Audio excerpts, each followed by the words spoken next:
Ndabasuhuje abakurikirana ibiganiro tubagezaho umunsi ku wundi hano kuri Mugisha TV, baba dukurikirana bari mu gihugu cy'u Rwanda ndetse n'abari hanze y'igihugu, by'umwihariko aba diaspora. Mbahaye ikaze, amahoro y'Imana abane namwe. Ibibazo byo mu mutwe biri mu bihangayikishije isi, byagera ku Rwanda bikaba ibindi bindi, kuko umuntu umwe muri batanu mu Rwanda aba yarahuye n'ikibazo cy'ubuzima bwo mu mutwe. Muri ibyo bibazo ibyiganje cyane birimo bituruka ku gahinda gakabije, ubwoba bukabije n'ihungabana, ikoreshwa ry'ibiyobyabwenge n'inzoga n'izindi ndwara zo mu mutwe. Mu Rwanda hazwi nk'ahavurirwa indwara zo mu mutwe, harimo ibitaro bya Ndera bimaze hafi imyaka 55 bitangiye gutanga serivisi mu Rwanda. Icyakora ababigana barenze ubushobozi bwabyo ku buryo bagera ku 116%.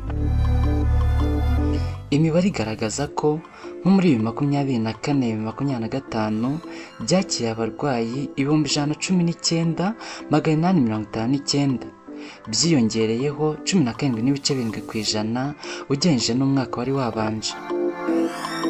Abanyeshuri bo muri kaminuza bagaragaza ko ubuzima bugoye babamo nabwo bushobora kubakurura ibibazo byo mu mutwe mu gihe haba nta gikozwe.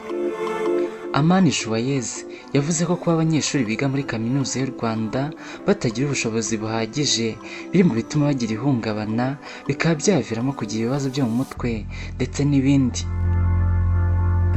Iba bihurizaho na posiyo uko ishaka, uvuga ko gukodesha inzu i Kigali, kubona ibyo kurya n'ibindi nkenerwa birenze buruse bagenerwa ku kwezi.